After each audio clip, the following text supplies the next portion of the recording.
Live from the local liquor store to your living room, it's Transformers News with your host, YouTube's most outspoken alcoholic and worldly wino, the dashing and debonair Drunken Prime.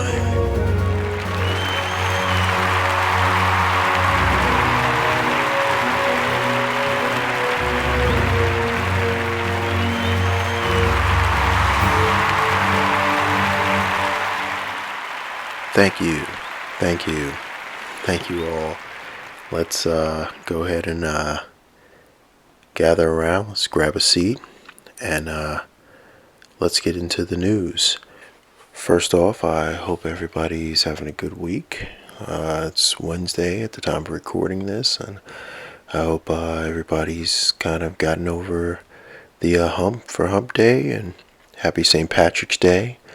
And I hope your week has been going well.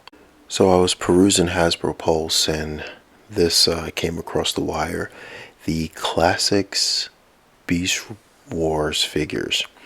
Now, I don't know if anyone out there has got that nostalgic, the nostalgic hairs on the back of your neck jumping up, but this one was actually pretty cool when I saw it. I was like, okay. You get the Predacon Megatron for $49.99, which, yeah, with that price, you know, I don't know if I want to pay $50 for a 30-year-old figure. But I mean, it looks good. It looks good. I feel like for $50, you should just buy the Kingdom version. And this one I feel like is a bit overpriced, but I mean, hey, it really does get the old nostalgic nostalgic bones quivering and shaking, ready to say, Hasbro, take my money, give me this, but I feel like at a more reasonable price. And at $49.99 again, they have the vintage Optimus Primal, and I'm like, I don't see, I like this. I think this looks really cool. You know, if you want to have sort of a vintage feel, or if you have a vintage shelf in your collection, and you missed out on some of these back in the heyday of Beast Wars, this is a good chance for you to jump in on it. But once again, $50 I feel like is just a bit steep for a old school Beast Wars figure. But coming in at a more reasonable price is the vintage Beast Wars Cheetor. Once again, I missed out on these.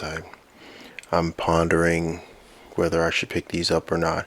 But yeah, this is it's a pretty cool figure. I mean, it definitely shows you where we've sort of come in the collector community, where the figures have come.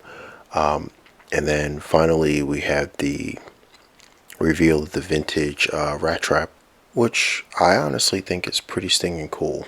I like the way this looks. I have the core class one, but I really just, me personally, I've always kind of liked the way this Rat Trap looked.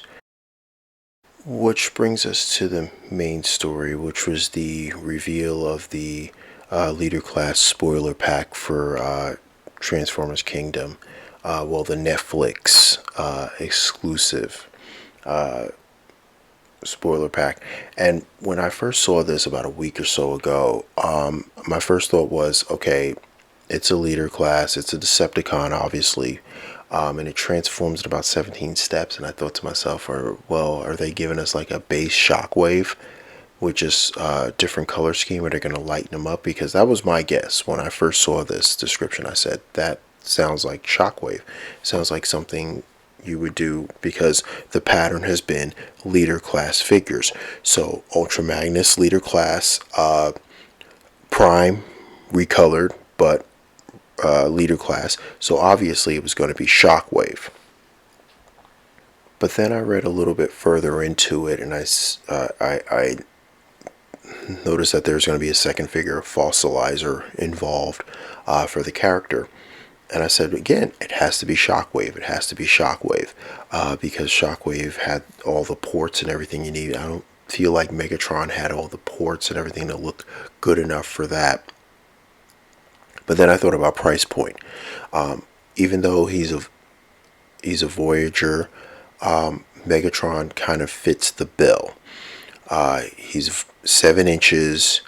He he he transforms in about 17 steps, and I feel like he fit the bill. And then I received an update via text message from a friend of mine, who said that the spoiler pack had been spoiled, and yep, it's Megatron. And this one is it looks, I don't know how this contrasts from the other Netflix 3-pack we got, the Voyager 3-pack we got previously. I don't know if the color scheme looks any different from what it was before. Maybe they gloss them up a little bit more. Maybe they add a few different colors. But I mean, it doesn't look too much different from what we got with the Netflix 2-pack. I feel like, because looking at it, it's not the Earthrise version of Megatron. This is the Siege version of Megatron.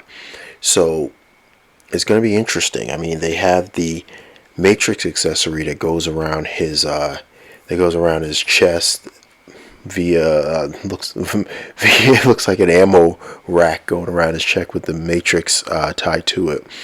Then you add in the Paleotrex fossilizer, who looks like he's made out of energon. It's clear. That looks pretty cool. They're going to throw in some blast effects. So it's a little bit different from what the previous offerings, where you got a few Micromasters and a couple of accessories. It's a little bit different. And I'm kind of digging it. I don't know if it's worth me repurchasing the mold, because I personally own this mold, and it's kind of deterred me from buying it again. But let me know what you think in the comments. Let me know if this is something that's on your list. If you're looking for the vintage Beast Wars figures, do you like the pricing of the vintage Beast Wars figures? Let me know in the comments down below. But until next time, be good, be safe. And it's the Drunken Prime, cracking open another beer and signing off.